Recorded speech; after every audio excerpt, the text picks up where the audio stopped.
You're listening to Trek FM. Want to join in the conversation and share your thoughts on this episode? Join the Babel Conference, our listeners' discussion group on Facebook. Just type BABEL into the Facebook search field, and we'll look forward to seeing you there.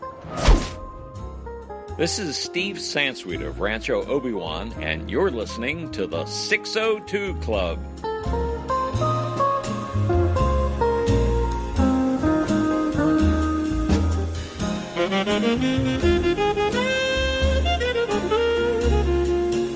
Welcome to the 602 Club, Trek FM's local watering hole, coming at you live this week from Corellia. Gosh, I just love a good Corellian ale. And with me this week to chug Corellian ale and to talk some Star Wars, the one and only Bruce Gibson. Chugga, chugga, chugga, woo, woo, I'm chugging that ale. Oh, man. Well, it's great to have you back here, Bruce, as we're getting closer and closer to the Rise of Skywalker. I know. See, this is what I love, because I'm seeing it on the 19th, and now that we're in December, it's so easy for me to say how many days are left, because I just take today's date and subtract it from 19, and I go, oh, this is how many days left. I do that every day now. Yeah, it's pretty crazy that, I'm just super excited, mainly, too, because as of this recording, I have 13 days of work left this year, so it's also very exciting. Ooh, I hadn't thought about that. That's a good thing, too. I know. And what's so great about it is that the night that I see The Rise of Skywalker the first time on that Thursday night, the next day I'm free. I don't have to work or anything. I just get to bask in the glory, hopefully, of The Rise of Skywalker. Yeah, I'm taking that Thursday and Friday off. Very nice. Because I have a feeling I will have to work some of the holiday period. Some of it. That's what you get for being in showbiz. Yeah, that's how it works. People chugga, chugga, chugga. Well, before we get into the show today, as we're going to be talking about Resistance Reborn, the Star Wars book here for adults that came out that helps set up the Rise of Skywalker. But like I said, before we do that, just a quick reminder, you can find us wherever you get podcasts. Look, it's the holiday season, and whoop-de-doo and dickory-dock, and if you want to give us the best review, we'll read it out on the show. That's the best gift that you could give us. Hit us up with a star rating and review over there on Apple Podcasts. Of course, you can get us wherever you get your podcasts, and make sure you do yourself a favor and subscribe to the show, so as soon as that I drop a show, you will get it. You can find us on Twitter at TrekFM, Facebook at facebook.com/TrekFM, and we've got the Listeners Only discussion group there on Facebook called the Babel Conference. You can also go to trek.fm/contact, choose a show, choose the 602 Club, and that email comes to Christy and I, and we can talk to you about that way. And then last but not least, want to say a huge thank you to our associate producers here through Patreon, Ken Tripp, Davis Grayson, Wyan Millette, and Daniel Noah. Really appreciate these guys for supporting the show for so long and being associate producers here. Now, Patreon is the way that you can help support the network and make sure that everything that we're doing here on the network keeps coming to you. There are a lot of shows coming out, and if you notice, we just started a brand new podcast because Star Trek Picard is going to be coming out. So with that and The Edge and everything else that we do here, we cannot do this without you. So go to patreon.com/TrekFM and see how you can become part of our team. Every little bit helps a month. We got some great contribution levels you can give at, though. Again, that's patreon.com/TrekFM. So, Bruce, this book, Resistance Reborn, starts pretty much right after the Last Jedi. And what we have left in the Resistance is the Millennium Falcon and a few starfighters. And I was really fascinated that, honestly, I think this may be the worst spot for any of our heroes in any of the movies in any of the Star Wars parts of the saga. I can't think of a worse position to be in than basically having like 6 ships to your name, and that's the Resistance. Yeah, not only that, but there are some members of the Resistance that aren't even aware that they're down in numbers by that much. And so they're told in this book that, oh yeah, we just have this ship left or these few people left. So it really is at a low starting point. You're right. Right after The Last Jedi, I remember in this book, Leia says it's only been a few days or something, or she's thinking it's been just a few days since Rey came to Crate on the Millennium Falcon and took them off the planet. And so, to me, this book feels like that ending of The Last Jedi where hope is at an all-time low. The resistance is at an all-time low. And now it's like, okay, we have to dig our way out of that. We have to come out and rise above where we are and get numbers. But I don't know how they're going to do it because the First Order is everywhere at this point, and the Resistance isn't getting the support that they thought they were going to get. I'm just imagining the theme song to this book is "We're at an all-time low" instead of high, right. So yeah, yes. That's exactly where they are. No, and I'm right there with you because I think it's interesting that this book, its whole purpose of existence is to help kind of lay that foundation for the Rise of Skywalker and kind of how the Resistance can go from zero to hero by then. Because, like you said, how did they get there? I mean, you legitimately have the Millennium Falcon and the Starfighters left in the Black Squadron. That's it. It's legitimately 5 ships. 6. I mean... how do you go up against hundreds, if not thousands, of ships? Yeah, and I mean, they had a good run in the sense that the Holdo maneuver takes out a lot of Star Destroyers, but still, the First Order, like you said, is everywhere in this book. And so I was just really fascinated with the fact that we truly, where The Last Jedi ended, where it was just the Millennium Falcon, that's pretty much the sum of the Resistance. And so moving us forward, do you feel like, just kind of overall, by the end of the book, do you feel like this book put you in a place where you could imagine, because we've also read the comic, Allegiance, so we've seen a little bit after this story, and the Resistance obviously is continued, but do you feel like these are helping you put you in a place where you could actually see the Resistance in a year building up to taking on the First Order in any capacity? Not really. I mean, you mentioned this book and the Allegiance comic, and today I just finished reading Spark of the Resistance. So it all falls into this realm of, and then this time period of building the Resistance. But what I don't see is that much of a Resistance or rebels or whatever you want to call them at this point.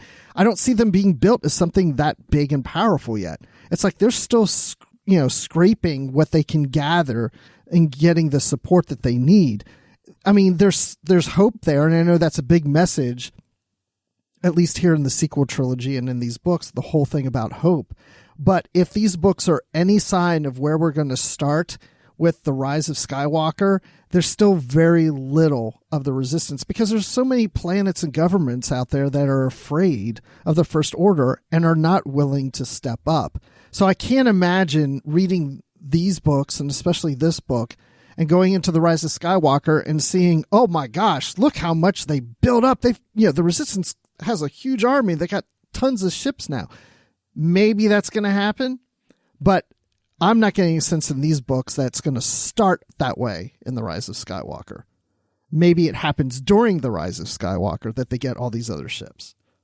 Well, and I think so, absolutely, because I keep thinking of that shot in the trailer where you have all of those ships. I'm like, where do all those come from? And I'm guessing, spoiler alert, that comes from the very end of the book where Poe says we're going to go help people, and then hopefully they'll want to help us, basically. And that you would get to that point where basically, I guess, the galaxy rises up against the First Order, and they take this ragtag group of heroes, as they call themselves in the book, into being something that could challenge the First Order. And, I think back to like Return of the Jedi, and you look at the fleet that the rebels have, and it's not a huge fleet at all. No. So you know it can be done, but at that point there was also a pinpointed like place and person that we're going after, with the Death Star and the Emperor being on the Death Star and all that stuff. So I feel like there's a lot of work to do, and it seems as though I don't know. I was kind of hoping that I guess the Rise of Skywalker would take place maybe 2 or 3 years later, so it would feel a little bit more, doable. So I don't. It's an interesting question to me how you go from 6 ships to the myriad of ships that we saw in that trailer, with the Ghost included there. Hoping it's the Ghost, crossing my fingers. So I don't know. It just seems implausible, at least even by the end of this book, because I don't know how they get there, especially with the way I feel like almost in some ways that they've set the power of the First Order to being almost insurmountable.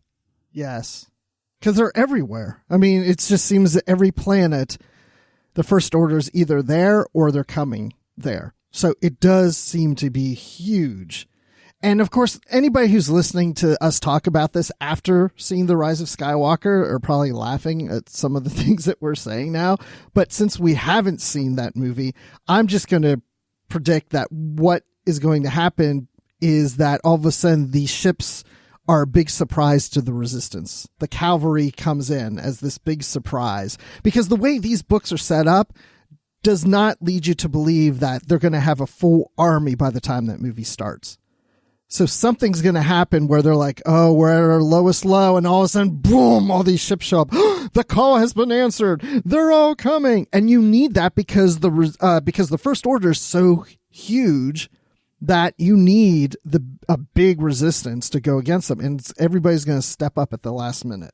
That was something that I was really interested in the book, is that the power of the First Order seems to be so massive. And one of the ways, like you mentioned, they're kind of everywhere. And the reason that we get no answer to Leia's call in The Last Jedi is you see that the First Order has been rounding up those that are sympathetic to the Resistance right after the destruction of Starkiller Base. And so that's one of the reasons we don't get an answer to the call, because, like you said, they are everywhere. And not only that, but they've already been taking the allies the Resistance may have off the board before they can even be called back into action. So again, as we're kind of mentioning, the First Order just seems so omnipresent that it makes it hard to see how the Resistance has a chance. Exactly, because I'm just picturing the fact that when these planets get word that here comes the First Order, they may not have an army to fight them. So they just have to go along with the First Order. They're suppressed by them, or maybe they are sympathetic and they're part of the First Order, that they've been waiting for something like this to happen because maybe they didn't like the New Republic. It was also suggested in this book that Leia kind of speculated, well, maybe our transmissions are getting blocked. Maybe the First Order is doing that.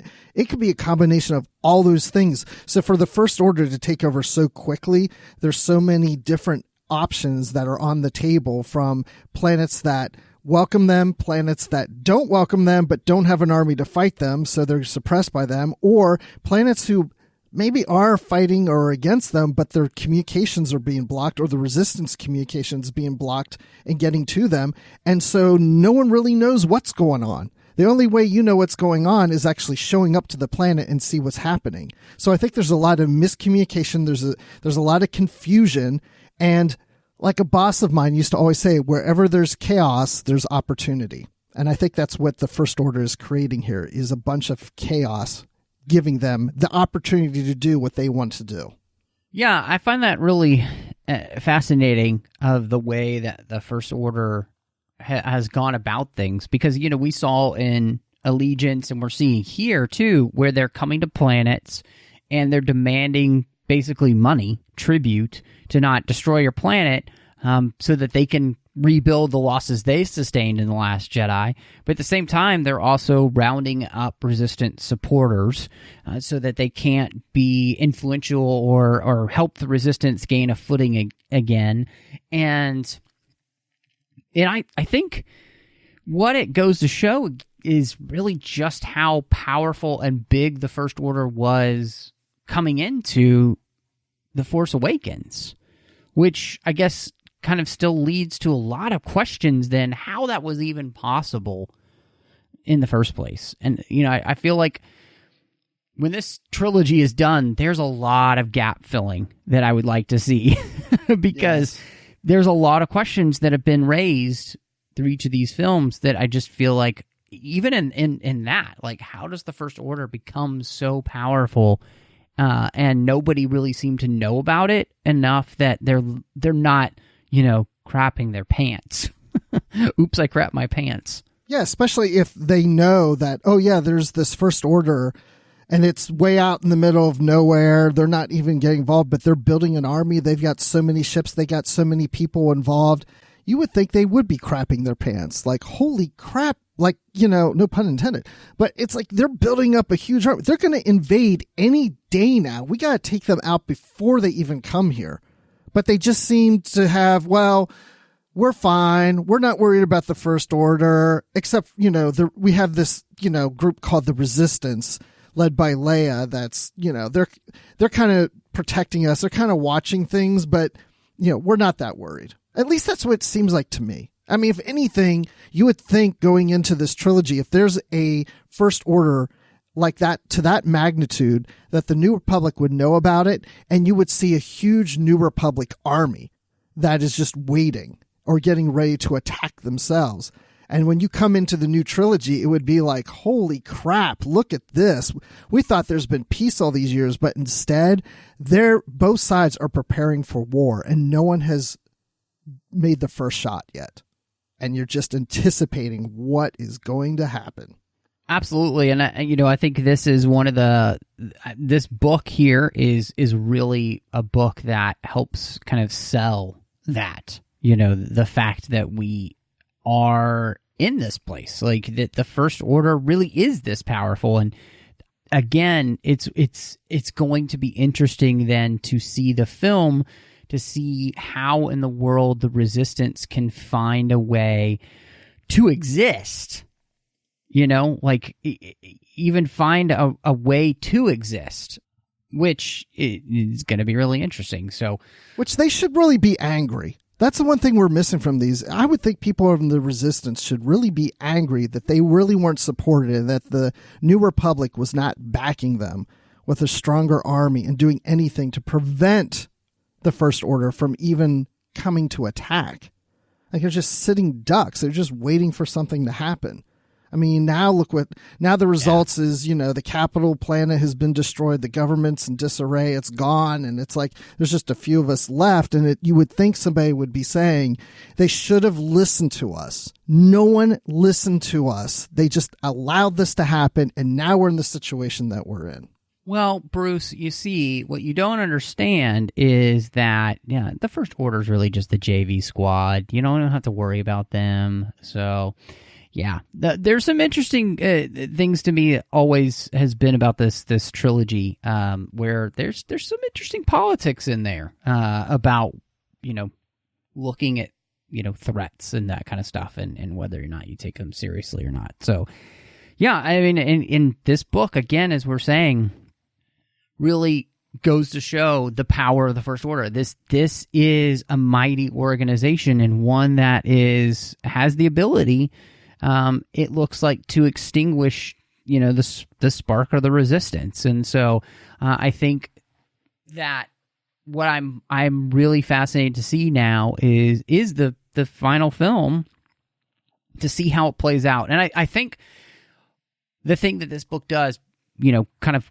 summing up the first two things we've been talking about, is really, I can't wait to see how they pull it off. That's at least, I think, an exciting thing, and hopefully it turns out to be an exciting thing. Yeah, let's hope. Yeah, There's that word, otherwise, hope. wow. Whew. Yeah, I mean, well, I know that rebellions are built on hope, but I don't know if resistances are built on hope. So, yeah, who knows?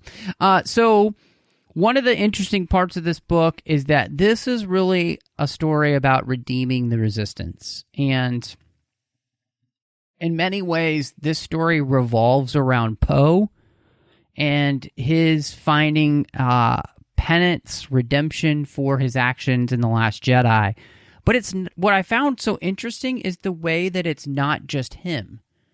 That there are a lot of characters here in our story that are kind of looking for a way to make right what they had done wrong previously. And I thought that was really strong because, obviously that was the storyline for Poe in The Last Jedi. But by also making it something that other people in the story are looking towards as well, I think it made the point even stronger. Like, it's not just one character kind of looking for this, but there are a lot of characters looking to find redemption for themselves and to find a way to make right what they helped make wrong in some areas. Yeah, because wasn't there a part where a character was questioning if they could trust somebody else that was part of the resistance because that person had been part of the Empire? Mm-hmm. And that's where Poe made his speech of, we all have this baggage. And then, even Finn, they point out, well, Finn was even part of the First Order. Like, we're all coming into this with baggage and we're all flawed. Nobody's perfect, and not even these governments and the First Order and the New Republic and the Resistance. No one's perfect. And, it's not what you do. It's not what you did, but what you do now, like going forward. How do you make up for what you did? And I really thought, a lot of what Poe was saying, I thought was the strongest part of the book, because that really is the message. Like you're saying, it's redeeming oneself. And you can forgive someone for doing wrong, but really you should also be looking to see what they're doing to correct that and what they're going to do moving forward with things. That's the redemption right there. And again, these aren't perfect people. No, I really agree with you because, I think one of the strongest things about Star Wars has traditionally been its thoughts on redemption. Obviously, to have Space Vader be redeemed at the end of Return of the Jedi is a huge thing, right?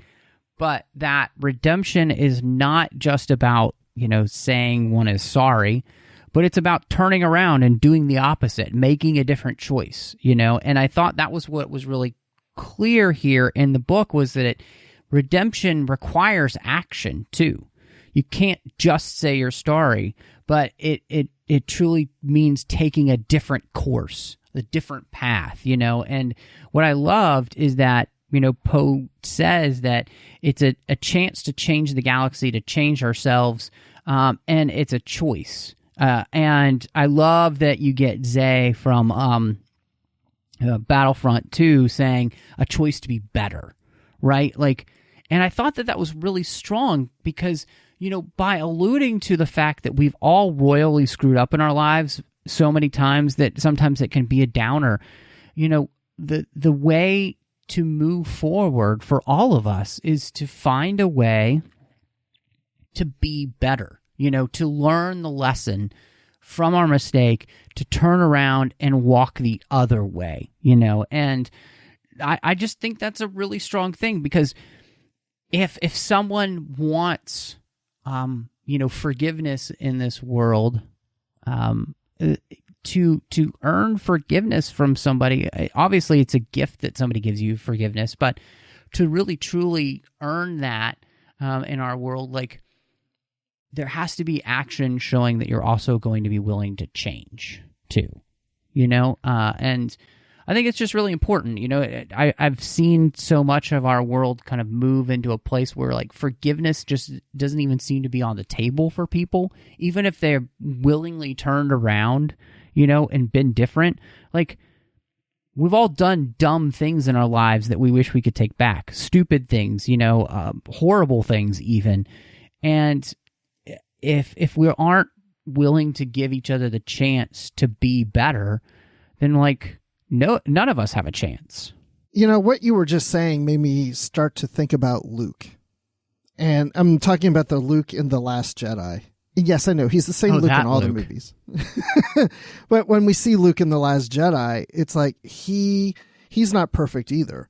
And he had a situation where he, at least he believes he messed up by losing or Ben Skywalker becoming Kylo Ren, losing him to Snoke, and what happened to his Jedi Order. And he feels like he screwed up, and he walks away from it. He turns his back on it. Instead of doing exactly what, like you're saying, it's like, okay, we've all screwed up. You got to move on and just make it better. Make that choice to be better. And I don't know if he made the choice to be better. Maybe he thought he was. I don't know.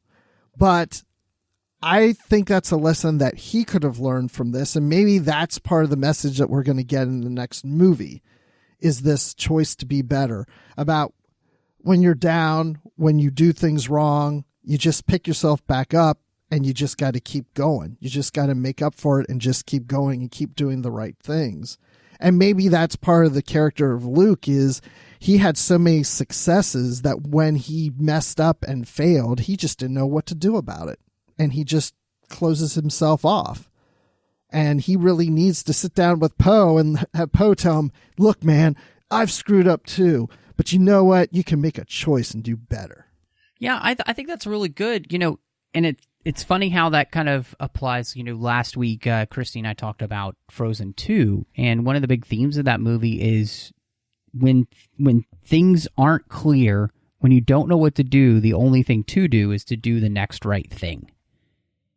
And I feel like that's kind of the lesson of this book, is the next right thing. And each one of these characters knows what that is intrinsically in their heart. Like Poe knows what he needs to do to find redemption, to earn, to do his penance. And all of these characters in many ways are doing that. And I think it's just an important lesson for us that, if we want to be better people, if we want to be different people, we have to do the hard work of doing the work. And that doesn't mean quitting, or like you mentioned, with the Luke story of him kind of just like giving up and running away and like thinking the only answer is not doing anything. Inaction is usually the worst, the worst way to fix a problem. And so I really just appreciated this. And I think, you mentioning Luke, there's that, the new Secrets of the Jedi book that had just come out. And a lot of that is Luke talking about the ways in which he made mistakes, which I thought was really interesting. And him basically admitting that, him putting all of his baggage on the Jedi, that wasn't the Jedi's fault. That was his fault. Right. And, exactly. So this is also that story of people with the Resistance here. I think part of this is also, Poe knows that if somebody doesn't stand up to the First Order, that they're basically in that same place that Jen talked about. If you let an evil this big and this awful gain a foothold, you're going to allow evil to reign forever, or for a substantially long time. And the galaxy is going to suffer for that. And so, like, they really are the only hope. And that means that they need to allow themselves to be forgiven and to move on. Again, you just got to go to the next right thing. And it is surprising to me that there isn't more of a resistance to the First Order than what we've seen, because, if all of a sudden the Nazis of Germany, if Nazis of Germany arose, they were hidden and they just came in and started invading, I think we'd all like freak out, and really start fighting. I mean, these people were under the rule of the Empire for 2 decades. And you think they'd say, we're not doing that again. No way, no hope, no. Unless these planets, a lot of them were okay with the Empire, and we just don't know it. There's so much opportunity, it's like you're saying. within this galaxy to explore this on a bigger scale. We're always focused on a core set of characters, but I really would love to know what's going on with all these different planets and their own planetary governments, and if they just kind of go with the flow or if they're intimidated or whatever. But I would just expect that they would all step up immediately and join this resistance. And that's not what's happening. And maybe they need redeeming, they're they're not stepping up. They're not doing that choice to be better. They're allowing things just to happen. I think it's really interesting that you kind of moved towards that, because I thought that was really interesting as well. And I think there is a moment in the book here that kind of helps explain that. And I really appreciated them adding this into the book. But there's this whole section about doing what is right. And the Imperial character Monty, who, works for Captain Brat or whatever his name is, Winshire Brat. Perfect name, because he is a total brat. Oh my gosh, he's awful. Yeah, he is awful. So, but I loved him having the conversation with the informant that he meets at the bar. And the guy asks him, why did you join the Resistance? And he's like, I didn't. He's like, something had felt wrong when he saw the prisoners come in. And it not only felt wrong, it felt morally wrong, and it was such an intense emotion that it had surprised him. And there was this thing in his head. He's like, I knew what the First Order had done with Hosnian Prime and that system, but he didn't know anybody personally there who died, and the news feeds hadn't been showing, they said, actual people suffering. So the evil was just kind of divorced from everyday reality. But when he was staring face to face at the reality of the suffering that the First Order was causing, he had that reaction. He knew what he needed to do. He knew it was the right thing, and he was going to do the right thing, whatever the cost was to him. And I thought that was so interesting because, it really played on this idea for me that we have to do the right thing, regardless of what the media shows us or, any of these things. Like, if we hear about these things happening, or we know that they're happening, we have to be the people that step up and do the next right thing. Otherwise, the First Order will be able to rule. That type of thing, even in our own world, and I think that's what's happened. The First Order has done a good job of PR, I guess, in that they haven't allowed these things to get out for people to really see what they're doing until it's way too late.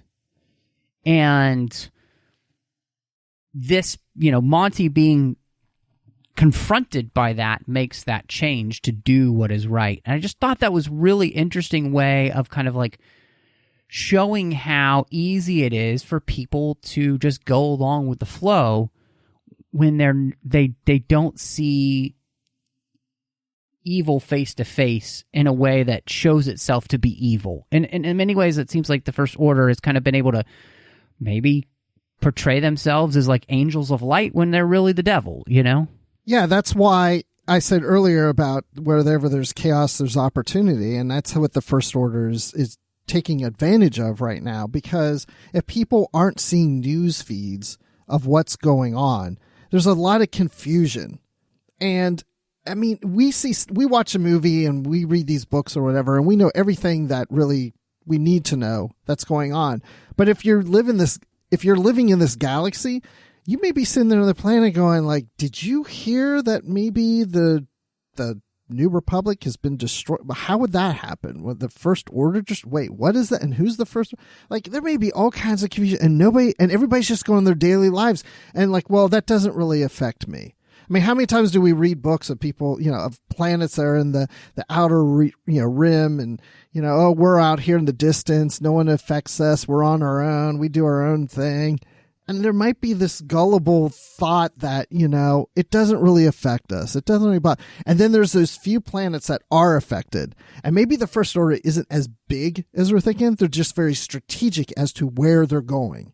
There could be a whole bunch of planets out there that have not even seen the First Order, have never even seen anybody from the New Republic visit them in forever, and they're just going on their daily business until, like, years later, maybe a First Order person would show up at some point, I mean, it really, I really like that scene because with Monty saying this, because it really shows that if it's not in your backyard, it's almost like it doesn't exist, or it feels like a fairy tale, or it doesn't even seem real. I mean, even when you think about the country you live in, when you hear about, something disastrous happening somewhere else, you feel bad, for them or whatever, but it just seems so distant and on the other side of the world, and you might just forget about the next day.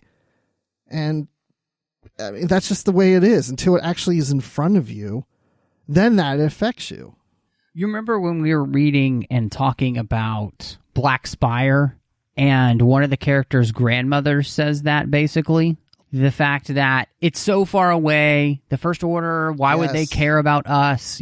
So again, I think this is adding to that attitude that we've already been seeing in these stories. And so they're kind of answering that question, like how...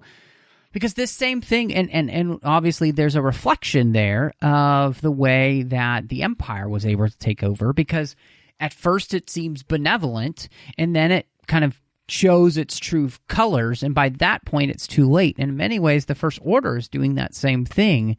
They haven't really shown their true colors to everyone yet until it's too late.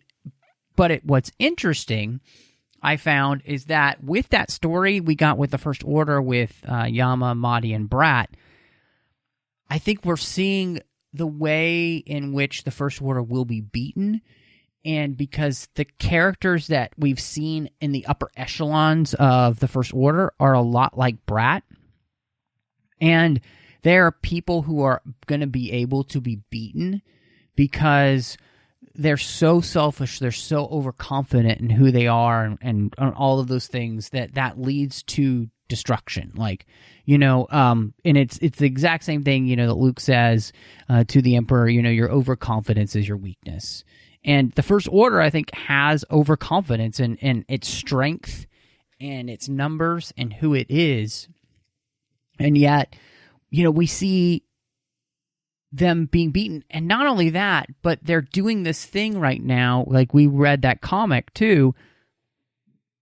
And what are we seeing in this book as well? Because they come to Ryloth and they do the same thing to that planet, which is basically give us money or we're going to destroy you, basically. And so, because what are they going to do? Yeah. What are they going to do? They're turning people. They're going to turn people against them in the galaxy, and like you were saying, that'll be that moment where you get the rise up.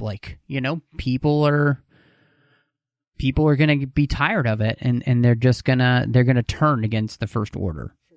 So I was going to ask you too. Obviously, we talked a little bit about the characters, but that was a big part of this story, the First Order section with Yama and Mahdi and Brat, and how all that played together. What did you end up thinking of that part of the story? Actually, it kind of was one of my favorite parts of the story. I really could not stand Brat. And I love the name. It's perfect for him. That guy was just perfect First Order crap. And I just hated that dude and the way he was treating Monty and Yama. And then he beat Yama. And she's just a teenage girl. I think they said she's roughly 15 or something like that. She's one of the age of your daughters. Yeah. And he's beating her. She's on his side. And he doesn't give a crap. You just do what I tell you to do and whatever. It's like you said, this is what I was trying to think of earlier. It's like when you're talking about the First Order and then there was the Empire. Think about how the Empire was formed. Palpatine pulled strings. is very strategic, very smart, very intelligent in how all that was formed. And then the First Order just comes in with force. I mean, there's just like, brutal force. And that is what Brad is. It's like, I'm just going to beat you. I'm just going to beat you. And there's no intelligence behind it. There's no planning. There's no strategy. There's no manipulating. It's just force. That's all it is. And that is the easiest thing to take down because there's nothing else there. And that's exactly what they do to this guy. It's so easy. And I think that's why we're going to see the First Order go down within a year of its rise, because it is too overconfident and it's just too much of a mess. And I think, I hear people say about, watching The Last Jedi, and some of the officers feel like buffoons, and Hux just seems like he's incompetent. It's kind of silly. And I feel like that was done really on purpose, because I don't think they have their act together. They're just brutal force, and that's all they are. And they're overconfident about it. And I think that's reflected in Brat. And Yama and Monty are the planets. They represent, how there's these planets out there that will someday see through that and rise against it. Yeah, no, I heartily agree. I think, when it comes to the First Order, what we're seeing is, like you said, I think you put it really well. They're just brute force. There's not a lot of intelligence behind it. And especially now that Snoke is gone, which seemed to be the only intelligent part of the First Order, because of the way that he had been able to build this, we get the sense like he had been able to play this game and fool people enough into thinking that the First Order wasn't a bad thing, because people knew about him, right? We know Leia knew about him, and Han, and the New Republic seemed to have known about, Snoke and the First Order. So he seemed to have been able to do something. And what I find interesting is that now that he's gone, it's just a bunch of brutes running around trying to throw their weight. And like you said, that doesn't last for long, usually because you just keep punching them in the face until they go away. So, because that's all they know, and that seems what's going to be to happen to the First Order. So, one of the big things in this book was, and I think for me, my favorite part of the book was the way that it finally started it was connecting the dots. That this book uses the Aftermath series, it uses Bloodline, it uses the DLC we got for Battlefront 2, it uses the Poe comics, it uses entire bit of sequel trilogy, like, books and comics finally are starting to come together in some kind of cohesiveness. And to me, I was just really glad to finally see that this stuff was paying off in some way. At least in the book. I'll put a caveat in to say that if all of this stuff is ignored in the movie, it'll kind of make me pissed. I would say get ready to get pissed, because I have a feeling it will be ignored. I don't know. But this did feel almost like classic EU, because this pays off. Thank you. Yeah, it pays off, because all these other things just kind of seem like to be their own things, their own standalone things. And this is like acknowledging, like, oh yeah, the Aftermath characters, they play a part in this. And there's something in Bloodline that plays a part. Like, all these characters, they're interwoven, or events have happened, and they all play into leading into this. And it makes a whole lot of sense, because that point when you're reading this book, it pays off where you've read these other things. Yes, Aftermath wasn't all that great. A lot of people didn't like them. We've reviewed it here on the show. But it paid off, I mean, it's great when you read this book and go, I know who these characters are, and I know what happened in those other books. I mean, that's where it feels like it's the old EU. Absolutely. I think you nailed it on the head when you said it feels like the EU. And to me, that's something that I've been waiting for so long with all of this, because you want to feel like, and we talked about this at the very beginning, especially when we were recording those episodes about the original Aftermath trilogy, the first or second book. We wanted, if it's going to be canon, it needs to be important, right? And So one of the things that I'm really interested in is that, are we at the point now in the sequel trilogy where they're ready to just say, why not just pay off fans? Like, what could it hurt at this point? And this book kind of seemed to say that and do that, and I thought that was kind of wonderful, that they finally just like paid us off for all of the time that we've been putting in with these books and these comics and these video games. You know, to have Nora Wexley and, you know, Wedge come back was great. I liked that. I thought that was wonderful. I hope that they'll be in the movie somehow. The fact that they use so much of the Bloodline story was fantastic. And I mean, bringing Ransom Castrofo back was great. I loved seeing that. Which, by the way, Bruce, my wife had a fantastic thought. You know, we heard that Matt Smith was going to be in this movie, The Rise of Skywalker. And of course, everybody will laugh, you know, when they hear this later. But do you think, would it be cool if that's who Matt Smith was playing? I could so see that. I could see him as that character. He definitely has the right look that I could see him playing this character, which is great too, because anybody who reads this book who hasn't read Bloodline, they're going to see this character's name and there's past references, and they're going to scratch their head and say, where did this, who's this person? Like, where did this come from? Was it this in another book or something? And they go to Wikipedia, and guess what happens? Now they want to read Bloodline. This is that whole interconnection, because what happens is if you read things as they come out, then you're good to go. But if you read things that you haven't read, if that doesn't make any sense, if you read something that just came out but you haven't read previous things, this sometimes gets you to want to read those other things. So that's where it kind of feels like the whole EU. But yes, I can see Matt Smith as Ransom. Well, and I like that you said that too, because my wife, again, and she just finished reading the book. She'd been listening to the audiobook, and so we were talking about it today. And one of the things that she mentioned, and we ended up talking about, was like, why wouldn't you put this stuff in The Rise of Skywalker, these people? Like, you've spent all this time in this book building these people up. Why wouldn't you do it? So, because like you said, then people see them and they're like, and then they look it up and they realize, oh, there's these books about them. Well, then they go buy the books and they read, you know, so it's like, Why not take the risk? And it's kind of the same thing. And the reason why I say I have a little bit of hope that they will do this kind of stuff in The Rise of Skywalker is that, well, they've been doing this in The Mandalorian, you know, using bits and pieces from, you know, different parts of Star Wars lore. They've been using the EU, which is cool, but they've been using Rebels in Clone Wars.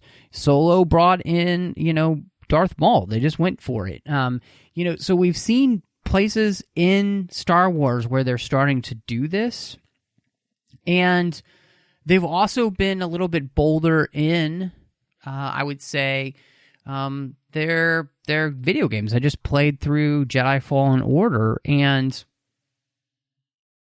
they were willing to add some interesting things to the Star Wars canon in that game. And so I feel like maybe they're just ready to take some of these kind of creative risks, but again, pay off the fans. Like, just pay us off. Like, we're the ones keeping this going anyway. and so, like, if you make fans happy, I think it's a good thing. And like, even just the way that they use the Poe comics. I don't know if you've read the Poe comics, Bruce, but yes, I have. So, but the fact that they used that last few issues of the Poe comic to tie directly into, you know, this story as well. And so by bringing all that together, the fact that you have Inferno Squad and you have Black Squadron back, you know, you have elements of Phantom Squadron from, you know, the Aftermath trilogy, you've got Ransom Castrofo back. I mean, and we didn't even mention that General Riken is back. Yes. Which is, that's really cool. Yeah, from Empire. Mm-hmm. Yeah. Which is so funny because I turned on Disney Plus after watching The Mandalorian, the last episode, and then it recommends Empire, and I had watched some of it the other day, and I turned it on where it had last left off, and there was Riken like right away. I was like, I just read about him in this latest book. Yeah, and to me, it's cool, but it's good friend of the show, Nick Anastasio, has said, look, if you're not going to use the stuff in a connected universe, then don't tell a story in a connected universe. Go tell your own story in a different universe. You know, you have all this stuff out there. There's no reason not to use it. And this book kind of finally felt like they were like, you know what? We're going to bring this all together, and we're going to pay off the fans. And I was really happy to see that. It was my favorite part of the book. So, and not only that, but they worked in Maz Kanata too. Yes, which was interesting because we've heard that she will be in the movie. So I was interested to see her in the way that she kind of played into things. It added kind of, I think, to the mystery of the character of Maz Kanata, who she is. She still seems like an enigma. So, but the way that she helped them seemed very Maz-ish, if that's a word. Yeah. It's not. She kind of does this thing where it's like, I'm not helping you, but I am helping you. And they're like, what? Just go on. Just head off. There's nothing I can do for you now, but you'll see. You'll get it. It's like, she's somebody who would be very frustrating to deal with. Like, you know, you ask her to help and she doesn't, but then yet she somehow does. Yeah. Well, and I thought, it has slight bits of Yoda in it, right? You know, like that. Mm-hmm. There's this enigma about them. You don't quite understand them, but oh my gosh, she's Baby Yoda's mom. There you go.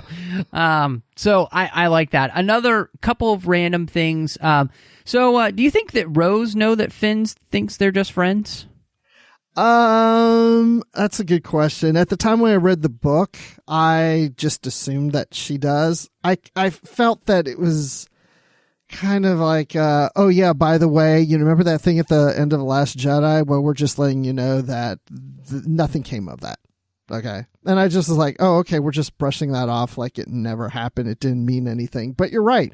It's Finn telling us that, oh yeah, that wasn't anything. We're just friends. But yeah, we didn't hear Rose's point of view on that. So, yeah, maybe I'm going to guess that she knows. And it was, she doesn't care. I don't know, but don't you remember reading that comic that seems to take place after this that let us know that Rose was kind of worried about Finn in a way that seems very like, so I don't know I think they need to have a DTR. Yeah. They need to find the relationship. So, which, you know, everybody seems to have a great relationship with Poe's hair. Oh my gosh. What is up with Poe's hair? I'm so glad you said that because the Spark of the Resistance, which I know you guys covered, I haven't listened to it yet because I literally just finished listening to the audiobook on the way home today from work. And I mean, it's like every other chapter they were referring to Poe's hair. And I'm like, weren't they doing that in Resistance Reborn? What is up with Poe's hair? Like, it's almost like they need to make a movie, The Rise of Poe's Hair, because it's so popular. Apparently, Poe is McDreamy. Exactly. He's the McDreamy of the Star Wars universe. Which, I mean, I get. You know, when we were at Star Wars Celebration, we were going towards one of those rooms that was giving away one of the exclusives. So we're going up those escalators. Mm-hmm, and behind us, like, we're getting on the escalator. We're about to get in the escalator. We're making the turn around. And there's a section by the windows where they've got, you know, seating. And they were doing the portrait shots for the characters from the Rise of Skywalker. And who is sitting there but, Poe Dameron himself. And man, Oscar Isaacs is a good-looking dude. He's just a good-looking guy. So I totally get it that people are obsessed with Poe's looks because he looks good. It's the hair. It's the hair. It's the hair, you know, yeah. I know everybody can't see us, but, you know, Matt's got some good hair going, too. Well, we'll just, I like that we'll just call Poe McDreamy. So, yeah. Yes. I wanted to ask you just about the finale of the book, because if I have one complaint, I feel like this book is too short. I feel like it wraps up too fast. I'm glad you brought this up. I didn't think of that, but yes, I can see that for sure. And I'll tell you why I didn't really notice that at first, because the one thing, and I don't even know how to convey this because it's not really a complaint, but it's going to sound like it is. But there's a lot of talking in this book. There isn't a whole lot of action. And as you started off this episode by saying that, this is an adult Star Wars novel, so many of these recent, more adult Star Wars novels feel a little less Star Wars-y. I hate it when we say that kind of stuff, Star Wars-y, Star Trek-y, or whatever. But, it doesn't have a whole lot of action and adventure to it. There's a lot of discussion. There's a lot of talking. And as I'm reading this book, I was like, why isn't there like something going on in a sort of action kind of way and some kind of adventure? We're just going from planet to planet and talking and talking and talking. Although I really enjoy that because it's very insightful based on what we've discussed. But it wasn't until we got to the last fifth of the book, then all of a sudden, boom, now we're getting a bunch of action. So it did feel like it got wrapped up. At the same time, I'm like, okay, well, there's your action and adventure. You just got to throw it at the end of the book just because, wow, that's how you need to end a Star Wars story.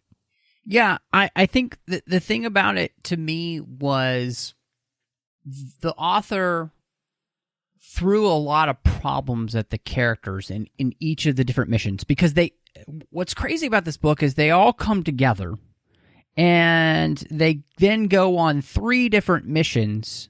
They go to that junk world so they can pick up some starfighters, and then there's 2 different sets of teams on Corellia, one trying to steal these ships as well, but then the other team trying to get a hold of this list that the First Order has of all the people that it's been taking and putting in these kind of like work camps all around the galaxy, people that were, sympathetic to the Resistance. And like you said, I would say that that's probably about a fourth of the book, the last bit of the book.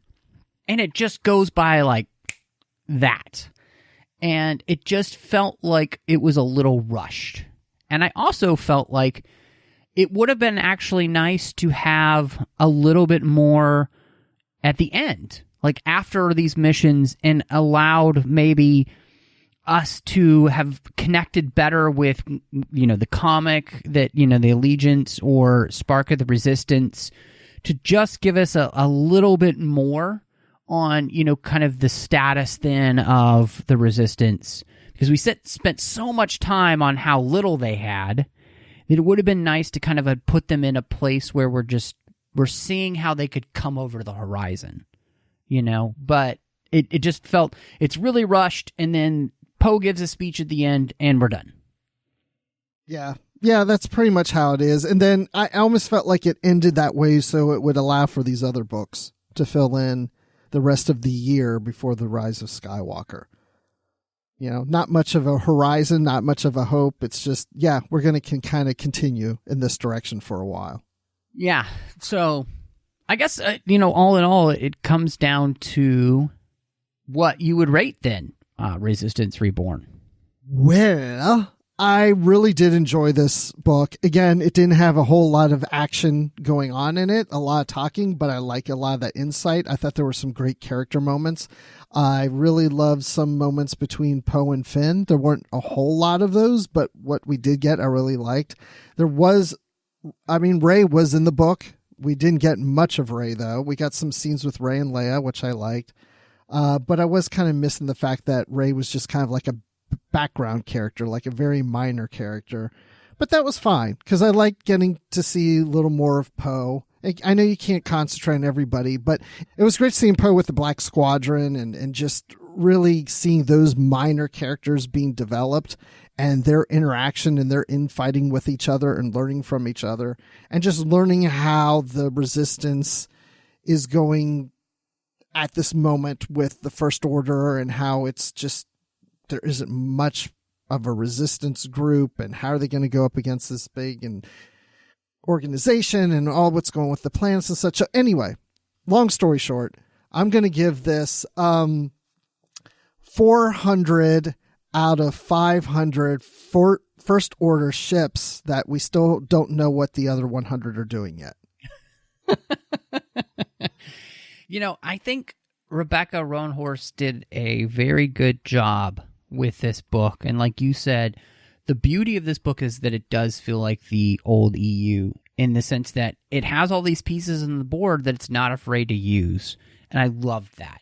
I absolutely love that. And I think this is the thing that I'm really interested to see, honestly. Once the Rise of Skywalker ends, I want a ton of books in this era, or I want a cartoon series in this era, or something to do this where it's filling in all of these story gaps.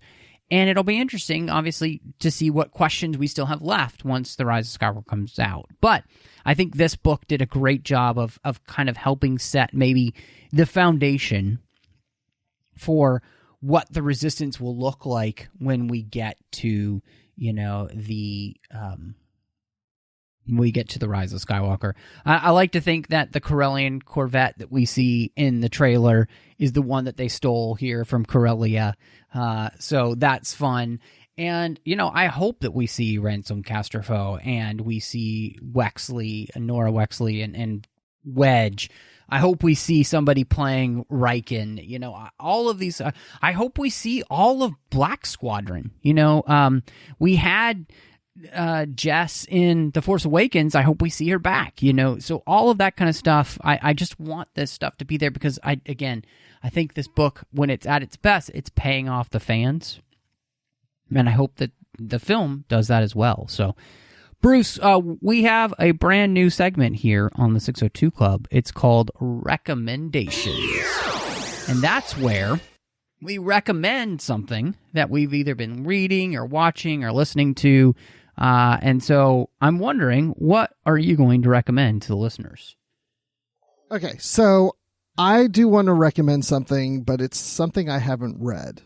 But it's been recommended to me. I've had it on my shelf for probably 20 years and have never read it. But it's a EU, it's a Legends book, Star Wars The Mandalorian Armor. And the reason I'm mentioning that is because that we're watching the Mandalorian series. I think now would be a good time to read this book.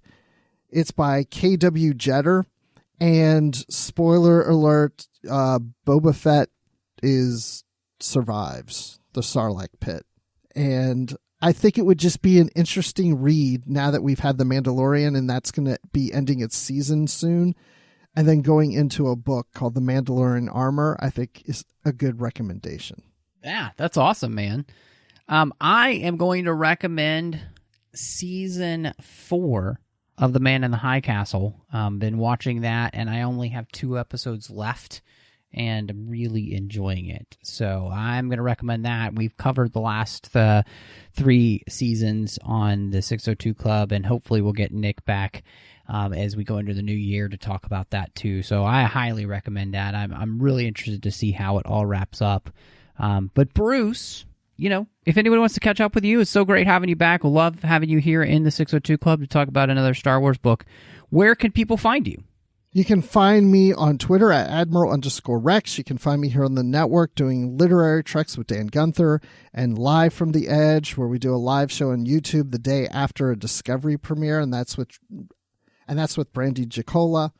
And you can find me on the Star Wars Report podcast. We're doing a podcast on Mondays, Wednesdays, and Fridays leading up to The Rise of Skywalker, and that's mainly with Riley Blanton. I'm not doing as many this month, but he's the lead, and he's taken that on, and he and I are going to see The Rise of Skywalker on the 19th together, so I'm sure we'll have a review that next day. And, of course, you can find me in the Babel Conference. Well, and you can find me on Twitter, Instagram, Letterboxd, Vero, under the name MattRushing02. I am here on the network, also doing when Chris Jones and I get a chance, we talk about Star Trek Deep Space Nine and the Orb. You can find me over on the Nerd Party Network. I'm doing 2 shows. If you love Star Wars, and you probably do if you're listening to this, please check out Aggressive Negotiations that I do with John Mills, where we talk about Star Wars each and every week. You can also find me doing Owlpost with Drea Kaufman. We talk about Harry Potter, 1 chapter at a time. And then last but not least, you can find me doing Cinema Stories, where I talk about films through the lens of faith with my good friend Courtney. But thank you so much for joining us, and may the Force be with you.